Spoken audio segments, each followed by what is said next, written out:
Wade and Wade reacts. We're about to react to 5 Gundam characters with the worst case of plot armor by Kakarot197.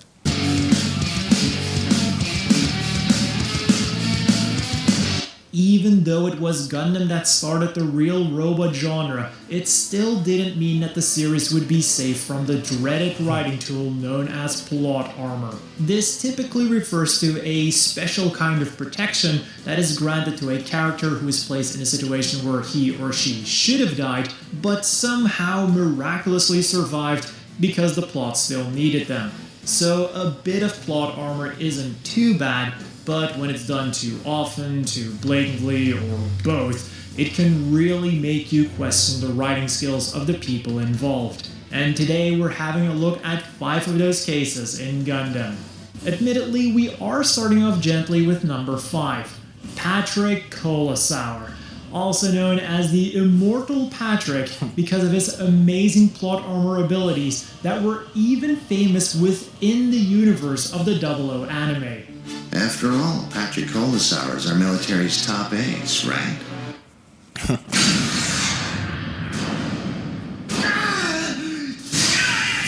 I remember this fight.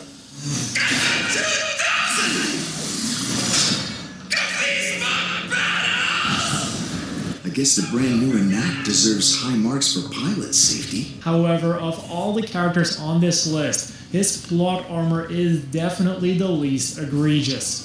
Yes, it is used relatively often to explain him surviving some pretty impossible odds, especially during the movies when he even survived being assimilated by aliens, but they actually managed to make the plot armor part of his character. I guess it's exactly this kind of self-awareness that made him endearing, and also the fact that he wasn't a main character allowed the writers to get away with it.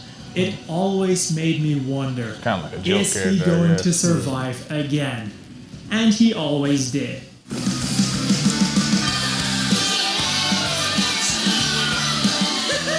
Colasour the Indestructible has become Colasour the Ridiculously Lucky! With number 4 then, we're getting closer to the annoying use of plot armor. Despite the fact that the 08th MS team is widely considered as the most realistic Gundam series, which it is, it still wasn't safe from having its main character protected by plot armor. And it all starts in the first episode when Shiro attempts to take out a prototype Zaku 2 with nothing more than a ball. I remember that. You can't beat him with a ball! Are you out of your mind? First of all, this Zaku had significantly higher performance That's one of than the a best normal examples Zaku of because plot it was armor. testing out Rigdom movie legs worse that than had that, though. more thrusters than Zaku legs. And on top of this thing had just taken out an entire gym squadron. So outmaneuvering this thing is already one hell of a feat, but at least not impossible. What was definitely impossible was simply shrugging off the 120mm Zaku machine gun bullets. Keep in mind that balls had notoriously bad armor. They were little more than civilian space pods with some armor bolted onto them and a cannon superglued on top. That's like trying to take on a Panzer IV or a Chi-Ha with a simple Bob Semple tank. Okay, maybe not that bad, but you get the idea. Even with the armor being sloped, it was simply impossible for the lightly armored ball to be relatively unscathed by this, especially when you consider that the Gundam's Vulcan guns, which were a lower caliber, could damage and sometimes even straight up destroy a Zaku. And that's not even the worst of Shiro's plot armor. You could at least say that this fight was a combination of skill and luck. Lots of it. Later then, he somehow managed to dodge a point-blank Zaku machine gun without suffering any wounds. For anyone unaware of what should have happened, myself included when I first watched this, the shockwave created by the acceleration of the bullet should have still severely injured Shiro, causing a variety of wounds going from ripped eardrums at the very least to his internal organs straight up looking like scrambled eggs at worst. I won't surrender to you! Yeah, that's real crazy. He dodged 2 of them. Dang! Next up, we have the man What? who literally made the impossible The possible climax, how you by survive coming that, back from that's the impossible. dead. Mulaflaga. As grim as it might be to say, everything about his ultimate sacrifice was perfect. His unit was damaged, but he still managed to use it in one final burst of glory to save the one that he loved. 艦長大変ダメです負けません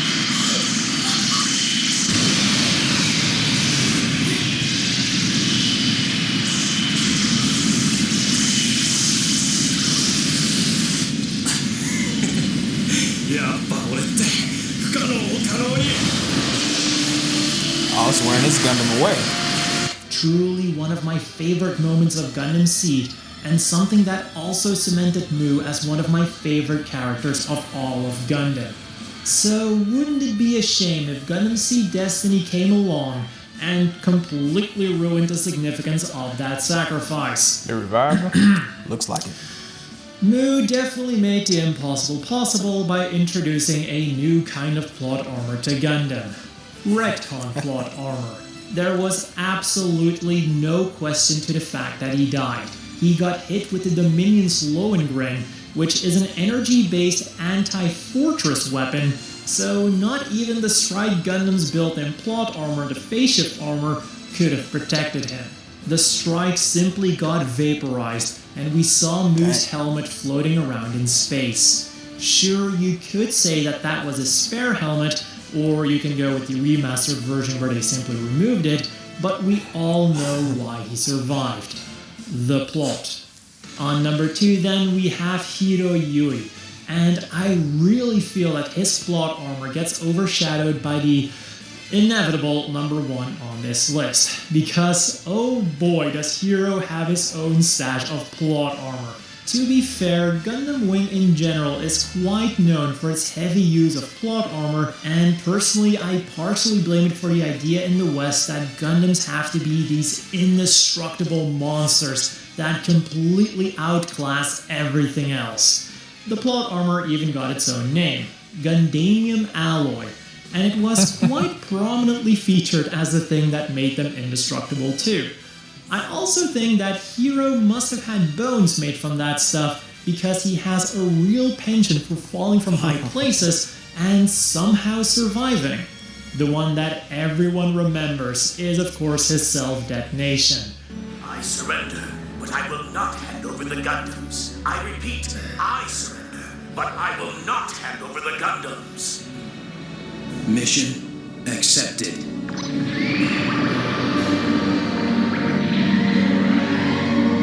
And he somehow survived that too. Falling Dang. from about 10 meters high and landing on your back is definitely quite deadly on its own, but you could realistically survive it. Probably not unscathed, but you would still be alive. However, combine that with a bomb that not just made a giant crater, but was even capable of damaging the previously impervious Gundanium alloy, and I think we can all agree that Hiro His should head was have bleeding, lost too? a bit more than just a bit of Looks like blood. it. And then the That's final crazy. time that I hardly see anyone mentioning He's made of something way is more near powerful the than end Gundanium of alloy. Endless Yeah, the halo Walls. factor or He was something. hovering several hundred meters above the ground when he caused Wing Zero Custom to destroy itself and fall to the ground, only to then casually crawl out of his cockpit as if nothing had happened. I do think that he hit his head quite hard though. Yeah, I was wondering because how that scene after ended. this, he says that he won't kill anyone anymore. I will never kill Not anyone even ever again. a scratch, it looks like. Number 1 then is of course Kira Yamato. His ability to survive impossible odds is so Yeah, I know the notorious extent. that you'll I know the often extent of see him his plot referred to armor. as Kira Jesus Yamato, the man who rose from the dead 3 separate times. And for people who are out of the loop, here's a quick rundown of all 3 occasions. The first one was during his epic battle with the Aegis. The fight ended when Atherin transformed his Aegis into mobile armor mode, Yeah, I grabbed thought Kira's he died, Strike too. Gundam, and prepared to fire. I thought it was over but for him. just at that moment, he ran out of energy. He then decided that there was only one option remaining. I think that was one of the Before first Kira scenes could we regain reacted his to composure, from he the self-detonated series, the right? Aegis. Under normal circumstances, the Strike's spaceship armor probably would have been able to take this blast. But throughout the battle, his cockpit had been slashed open, exposing him to the full force of the blast. And yet he somehow survived with minimal wounds. Unlike the next two occasions though, mangas have tried to explain how he survived this, and I even made a video compiling this. There will be a pop-up on screen and also a link down below for that specific video. On to the second time then that Kira managed to revive himself. We are now at the second battle of Yakindue, where Kira is fighting against Raul Crusade, with Genesis preparing to fire in the background. Wait, did I say background? I meant to say right in front of it, and the animation also makes it quite obvious that Kira did get caught in the blast. And here is a short clip of what happens to people who get hit by Genesis. Damn. Kira, on the other hand, again escapes without any problems because the anime decided to change how phase shift armor works. Normally, it only protects against physical attacks, but this time it even seems to have protected Kira against gamma radiation. Plot armor at its finest. For real. His survival in this event is explained by the Justice Gundam blowing itself up and preventing Genesis from firing at full power. Disregarding the fact that earlier on, people went poof as soon as the beam hit them. So by all means, Kira at the very least should have died from internal bleeding. The third time then is when the nuclear reactor of his freedom got impaled by Shin during Operation Angel Down. I think he died here too, bro. Yeah, bro just can't die. He would be the worst person to have beef with. He's gonna always come back for more.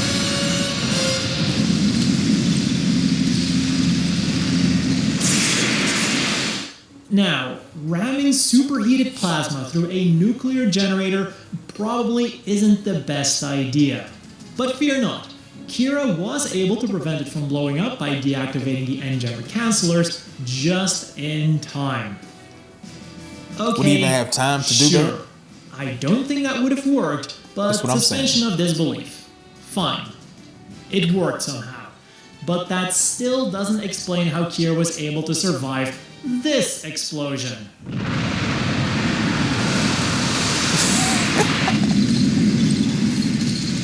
That's hydrogen bomb levels right Which, there. as far as we know, originated from the same reactor that was planted right beneath his feet. But again, we all know the real reason. Plot. They needed a reason for Kira to upgrade from Freedom to the Strike Freedom, and They could have found a better way wanted to do it. really flashy and cool way of doing so. And just to make sure that Kira didn't lose face because he technically lost, they made up some BS excuse about him protecting the Archangel so he couldn't fight Shin at full power, so the fight didn't really count. Anyways, there's even a fourth and minor time that typically gets overshadowed by the previous three. The time that Kira first underwent atmospheric re-entry with his strike.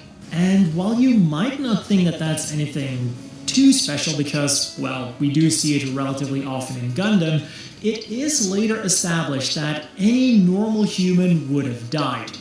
But not Kira, he's just that amazing. And that is all for my picks of the 5 worst cases of plot armor. If you think another person or event should have been on this list, definitely leave a comment down below. I think he has some good picks for the characters with the most plot armor, but the thing is, the MS movie, at the end, they're fighting a mobile armor, and the mobile armor crashes down into a volcano and explodes.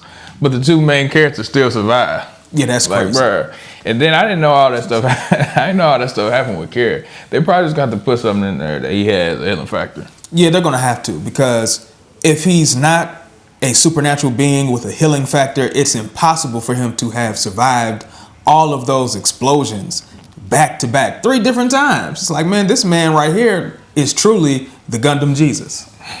More like the Gundam Deadpool, because he can't die for nothing. Yeah, true. Right. He's not even killable. I think that's a better name to give him, Gundam Deadpool. He's in the hospital bed without a scratch after an explosion from a machine that causes people to blow up like those people did when Blaze stuck him with that syringe. Yeah. That does it for our reaction to this subscriber request. Don't forget to leave your thoughts in the comment section. Also like, share, subscribe, and hit the notification bell so that you'll never miss a video from Wade and Wade Reacts. And we're out of here. Peace.